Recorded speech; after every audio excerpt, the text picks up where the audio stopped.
مسلمان مسلمان کا بھائی ہے۔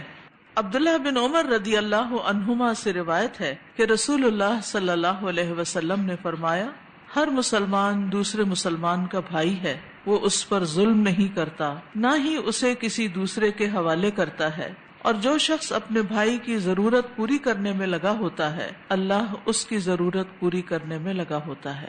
تو یہاں پر مسلمان کا مسلمان کے ساتھ رشتہ بتایا گیا ہے کہ وہ بھائی چارے کا ہے، بردرہڈ کا ہے، اور یہ اسلامی بھائی چارہ ہے۔ پھر فرمایا لا یظلمہ، وہ اس پر ظلم نہیں کرتا، یعنی مسلمان کا مسلمان پر ظلم کرنا حرام ہے۔ ولا یسلمہ، اس کا مطلب ہے کہ اس کو کسی ایسے کے حوالے نہیں کرتا جو اسے تکلیف پہنچائے، اور نہ اس کو کسی ایسی حالت پر چھوڑتا ہے جس سے اس کو تکلیف پہنچتی ہو، بلکہ اس کی مدد کرتا ہے، اس کا دفاع کرتا ہے۔ ایک یہ ہے کہ ہم خود کسی کو تکلیف نہ دیں، اور اس سے بہتر درجہ کیا ہے کہ کسی اور کو بھی تکلیف نہ دینے دیں۔ جو اپنے بھائی کی ضرورت پوری کرنے کی کوشش کرتا ہے تو اللہ اس کی ضرورت کو پورا کر دیتا ہے اور اس کو توفیق دیتا ہے کہ وہ اپنی حاجت پوری کر سکے۔ اللہ تعالیٰ اس کے اس فعل کا اس کو پورا بدلہ دیتے ہیں، یعنی آپ دوسروں کی ضروریات پوری کریں، اللہ سبحانہ تعالیٰ آپ کی ضروریات پوری کرنے کا بندوبست فرما دے گا۔ تو یہاں پر جو بنیادی چیز سمجھنے کی ہے وہ ہے مسلمان مسلمان کا بھائی ہے۔ اگر کسی مسلمان سے کوئی غلطی بھی ہو جائے، حتیٰ کہ کبیرہ گناہ بھی ہو جائے، تو بھی یہ اسلامی اخوت کا رشتہ نہیں ٹوٹتا۔ قرآن مجید کی سورۃ البقرہ کی آیت نمبر 178 میں قصاص کا قانون بتایا گیا ہے۔ آیت میں آتا ہے پھر اگر قاتل کو اس کے بھائی کے قصاص میں سے کچھ معاف کر دیا جائے، یعنی اگرچہ اس سے قتل ہو گیا لیکن پھر بھی وہ مقتول اس کا بھائی ہے، تو اخوت کا یہ رشتہ کیا تقاضا کرتا ہے کہ ایک دوسرے کی مدد کی جائے، ایک دوسرے کو تکلیف نہ پہنچائی جائے، ایک دوسرے کو ڈیفینڈ کیا جائے۔ یہ بھی مدد کی ایک قسم ہے۔ مثلا اگر کوئی شخص کسی کے بارے میں کوئی غلط بات کہہ رہا ہے، اس کا مذاق اڑا رہا ہے یا اس پہ کوئی جھوٹا الزام لگا رہا ہے، تو ایسی صورت میں انسان کو بت بن کے بیٹھے نہیں رہنا چاہیے۔ اگر آپ کو معلوم ہے کہ یہ الزام جھوٹا ہے یا یہ بات غلط ہے تو آپ کو اس شخص کا دفاع کرنا چاہیے۔ یہ اس اخوت کے رشتے کا تقاضا ہے۔ نبی صلی اللہ علیہ وسلم نے فرمایا، جو شخص اپنے بھائی کی عزت سے عیبدار چیز کو دور کرے گا، اللہ قیامت کے دن اس کے چہرے سے آگ دور کر دے گا۔ اسی طرح رسول اللہ صلی اللہ علیہ وسلم نے فرمایا، مومن مومن کا آئینہ ہے اور مومن مومن کا بھائی ہے۔ فرمایا اس کے مال کا نقصان ہوتا ہو تو بچاؤ کرتا ہے، اس کے مال کا نقصان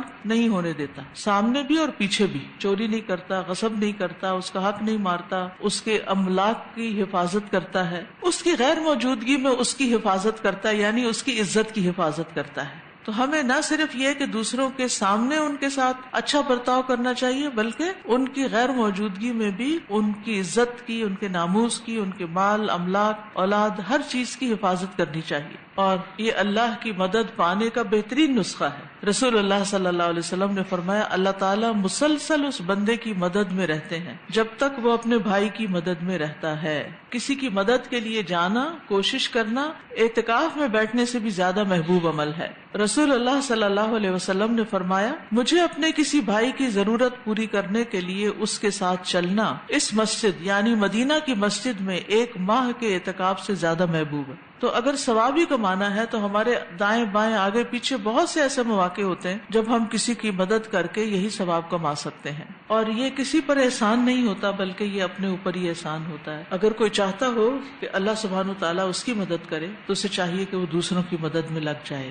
جابر بن عبداللہ کہتے ہیں کہ میں نبی صلی اللہ علیہ وسلم کے ساتھ ان کے کسی سفر میں شریک تھا۔ واپس آتے ہوئے جب مدینہ دکھائی دینے لگا تو نبی صلی اللہ علیہ وسلم نے فرمایا، جو شخص اپنے گھر جلدی جانا چاہتا ہے وہ جا سکتا ہے۔ جابر کہتے ہیں کہ پھر ہم آگے بڑھے، میں اپنے ایک سیاہی مائل بے داغ سرخ اونٹ پر سوار تھا، دوسرے لوگ میرے پیچھے رہ گئے، میں اسی طرح چل رہا تھا کہ میرا اونٹ رک گیا تو نبی صلی اللہ علیہ وسلم نے فرمایا، جابر مضبوطی سے پکڑو۔ آپ نے اپنے کوڑے سے اونٹ کو مارا، اونٹ کود کر چل نکلا۔ آپ نے دریافت فرمایا، یہ اونٹ بیچو گے؟ میں نے کہا جی ہاں۔ جب مدینہ پہنچے اور نبی صلی اللہ علیہ وسلم اپنے ساتھیوں کے ساتھ مسجد نبوی میں داخل ہوئے تو میں بھی آپ کی خدمت میں پہنچا اور پتھر سے اونٹ کو باندھ دیا اور آپ سے عرض کیا، یہ آپ کا اونٹ ہے۔ پھر آپ باہر تشریف لائے اور اونٹ کو گھمانے لگے اور فرمایا کہ اونٹ تو ہمارا ہی ہے۔ اس کے بعد آپ نے چند اوقیہ سونا مجھے دلوایا اور فرمایا کہ کیا تمہیں پوری قیمت مل گئی ہے؟ میں نے کہا جی ہاں۔ آپ نے فرمایا، اب قیمت اور اونٹ دونوں ہی تمہارے ہیں، یعنی اونٹ خریدا اور خرید کے اس کے پیسے دے دیے، سونا دلوا دیا اس کے بدلے میں، تاکہ ان کی پریشانی ختم ہو، تو اس سے وہ کتنے خوش ہو گئے ہوں گے۔ اسی طرح مدد کی ایک اور قسم ہے دوسرے کی سفارش کرنا۔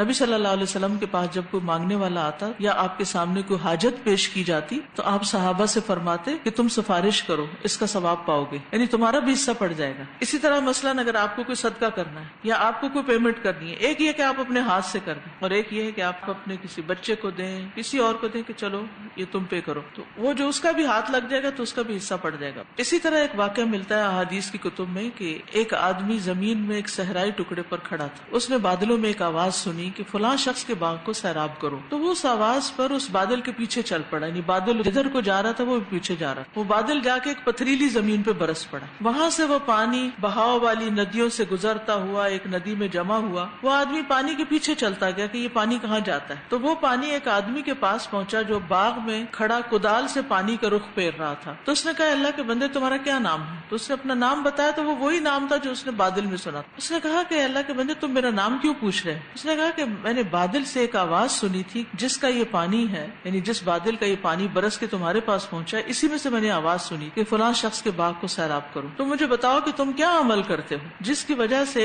یہ بادل خاص تمہاری طرف بھیجا گیا۔ اس نے کہا اگر تم پوچھ ہی رہے ہو تو بات یہ ہے کہ میں اس باغ کی پیداوار پر غور کرتا ہوں کہ کتنا کچھ آیا، پھر اس کے 3 حصے کرتا ہوں، ایک حصہ صدقہ کر دیتا ہوں، ایک حصہ خود اپنے آپ کو اور اپنے اہل خانہ کو کھلاتا ہوں، اور ایک حصہ واپس اسی کے اندر لگا دیتا ہوں۔ تو اس کے اس عمل کی وجہ سے کہ دوسروں کی اس مدد کی وجہ سے اللہ سبحانہ وتعالی پیچھے سے اس کو روزی پہنچا رہا ہے۔ یہ اللہ کا وعدہ ہے، یہ نہیں ہو سکتا کہ آپ دیں اور آپ کو نہ ملے، آپ کو ضرور ملے گا، اور جس چیز میں بھی آپ آگے بڑھنا چاہتے ہیں وہی بانٹنا شروع کر دیا کریں۔ آپ چاہتے ہیں کہ آپ کا بچہ پڑھ جائے، دین میں آ جائے، آپ دوسروں کے بچے پڑھانا شروع کر دیں۔